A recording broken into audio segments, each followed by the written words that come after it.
Thank you, everyone, for coming to the Escambia County Sheriff's Office.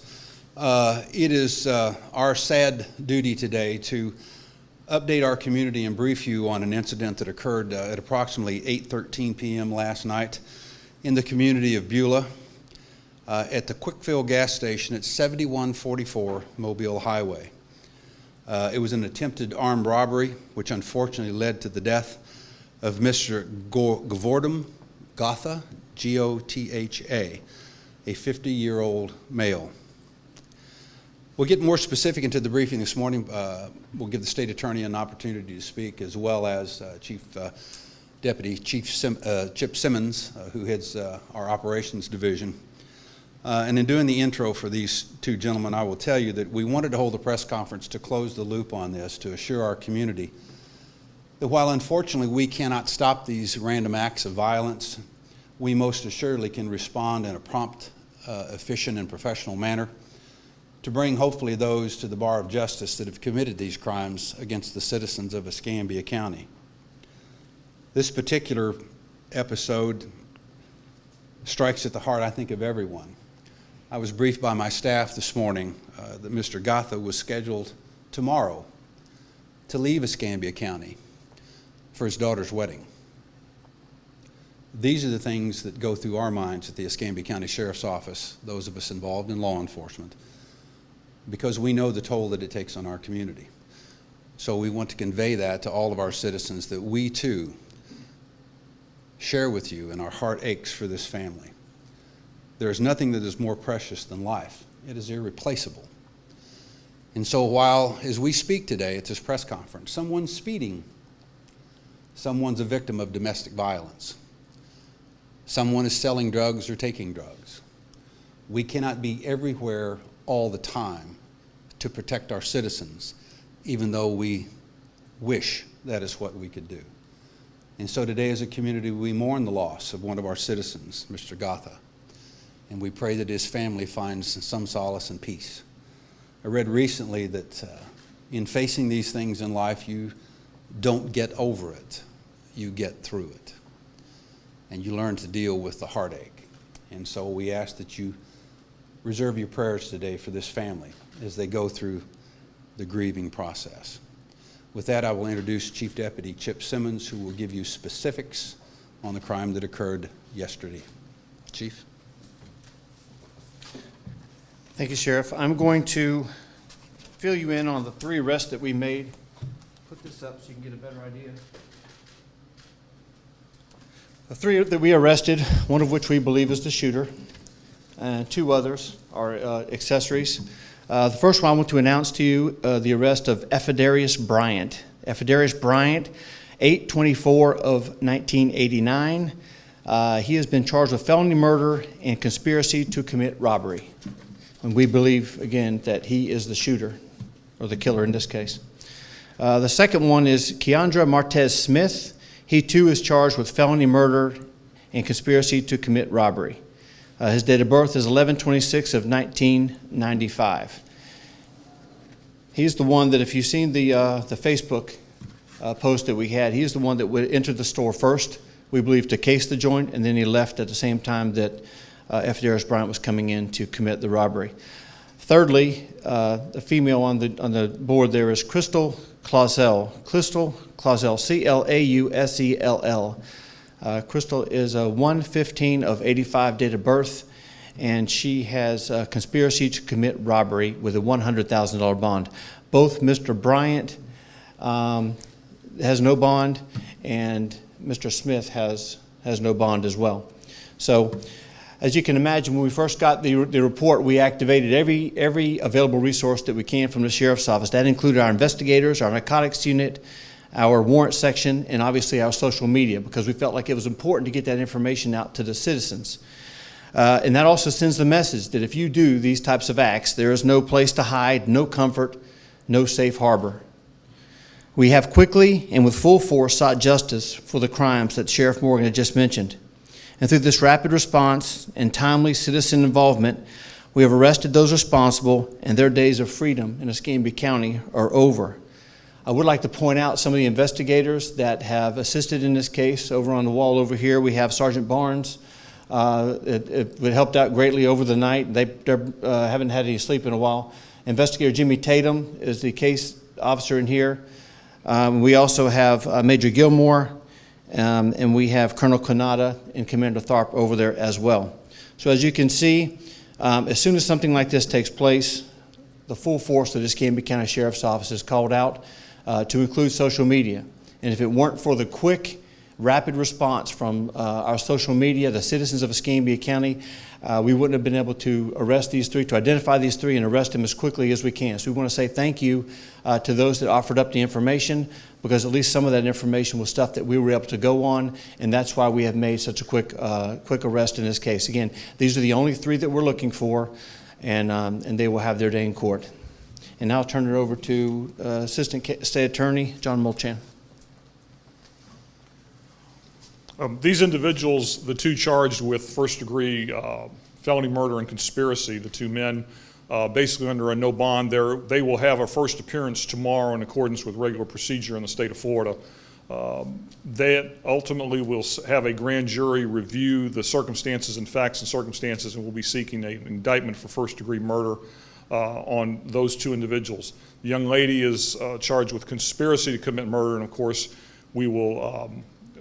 we can file information regarding her charge, and we do not need to go to the grand jury. As far as I would like to thank from the Office of the State Attorney, the investigators who rapidly responded, both from the Sheriff's Office.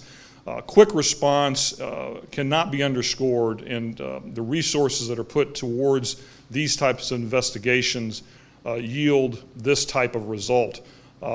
They are certainly cooperative with our office and call us out, and that helps us greatly in processing and working this case as it moves forward through the criminal justice process. So we'd like to thank the Sheriff's Office for their rapid response and ultimately the arrests that are made.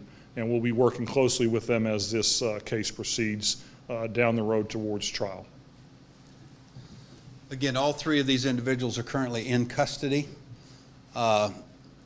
Before we open it up for questions, I was asked about crime statistics just recently, and I'm reminded that this is why I don't like to talk about statistics. I told the individual that asked me, if we had only one homicide this year, we'd be turning back flips at the Escambia County Sheriff's Office at the tremendous drop in crime. But when you put that in perspective in this homicide last night, it really doesn't matter, does it? If that one homicide was your father or your brother or your husband. And so that's what we deal with. And with that, ladies and gentlemen, we'll open it up to questions that we can answer. Understand that the case is still unfolding. I would be remiss if I didn't mention our partners at the Florida Department of Law Enforcement. Thank you for being here. And also our crime scene techs who tend to do all the cleanup for us under the command of Major Ingram. Thank you all for what you do at every crime scene that you respond to. And so with that, we'll open it up for questions. Of course, not under challenge produced. Do you believe the only motive was robbery, and were they successful at stealing any certain amount of money? Chief, you want to speak to that? So the question is what we think the motive is. I will say that we are, while we're here today, they're upstairs. There are the rest of our investigators continuing to talk to everyone that they can. What appears to be a robbery is all I'll be able to say. Again, without really digging into the motive, it looks as if it was the robbery initially robbery was initially the motive. We do have, I will disclose, we do have videotape of the individuals, so that also will be entered into evidence, of course. Mr. Mulchan, do you want to add anything to that, sir, on the motives? At this point, again, I think I'll echo Chief Simmons' aspect to this. This still is an ongoing investigation. And I will also say that, as the sheriff has indicated, the video of this will be instrumental in the prosecution of this case, and very important. And certainly, it's a side to this new era that we have with video that we've seen over and over again. But it'll be instrumental and unbelievably. I think it's graphic. It's awful. That we will be showing, that there will be the scenes that we're going to see. And unfortunately,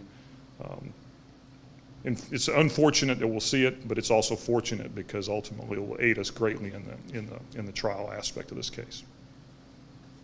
Yes. Mr. Kotha? Kotha.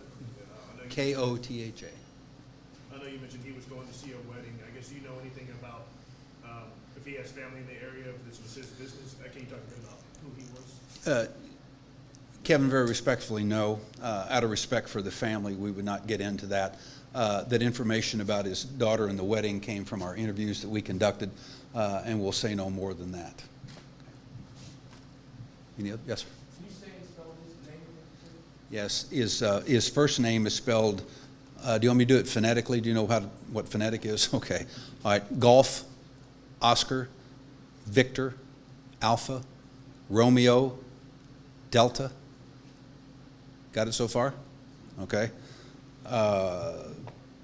Sorry, I can't read my writing here. Hilo, Alpha, November. Last name, Kilo, Oscar, T-H, Hilo, Alpha, K-O-T-H-A. Okay, good. All right, anything else? Since we have you here, do you have any updates on the Sphinx Lane homicide? We won't speak to that issue here. We haven't prepared for a press conference for that, so we'll defer any questions for that later. Any other questions? On this case, the store today's closed. There's a memorial starting to grow outside there. People I've spoke to, they're very concerned, and some that are clerks themselves are fearing for their safety and the safety of clerks in general. Do you feel there's anything that can be done to kind of make a safer environment in these types of situations? We talk to those issues all the time, and I'll also allow Chief Simmons to make mention of this. We talk about, situational awareness for people to be aware of their surroundings and to just exercise a tremendous amount of common sense. But the sad aspect of this that, again, we deal with all the time is violence is around us. And so we can't predict that. We don't have any predictors that we can say, tonight you will be a victim of domestic violence. If we did, of course, we would intervene and stop that. We can't do that. And so therefore, is it a heightened rise? No. Actually, our crime rates in Escambia County are some of the lowest they've been since recent memory. But again, these are random acts of violence. And that's the reason why we're having the press conference to close the loop on this with our community, is to let them know we have these people in custody. Because this is what we fear. We fear this in law enforcement too, because so many of these crimes can go unsolved. And as the chief said, we thank our community for the tremendous outreach when we put it on social media. We thank the media for your assistance in this. That led to the very quick arrest of these individuals. The buzz was put out on Facebook and social media, and pretty soon the tips started rolling in. And before too long, we were making arrests. Any other questions? I believe I'd asked before, but I don't think it got to the part of the question. Was there any amount of money stolen, or do you know how much? Chief, do we want to speak to that? I don't think that we need to speak to that right now. There are some details that, as we mentioned, there are numerous videos, actually. There's a couple of videos that we're still piecing together. We feel like we have enough, and we're certain that we have the right people, but we don't want to get into all the details yet because we have not finished all of our investigative resources. I will say that we did arrest these three, and this case will be closed shortly, but that doesn't mean that we're not looking at some other cases we've had recently, and so we're certainly going to look into the possibility that some of these people, one or more of these people, were also involved in those recent armed robberies as well. But we're not at liberty to get into exactly which ones. But as you can imagine, this is still pretty raw. It just happened overnight. We got all this input we got from the citizens. We had our deputies out there. They're going for to a search warrant. They're going to surveillance. They're doing a number of different things, as you can imagine. And as I mentioned earlier, it's this quick response that has resulted in not just the arrest of one or two, but all three of the people that we feel like are responsible. It's not going to bring back the victim, but what it is going to do is it's going to show that we are serious about this type of crime, and we're serious about those that injure the citizens, as the sheriff says. Any other questions? Thank you all very much.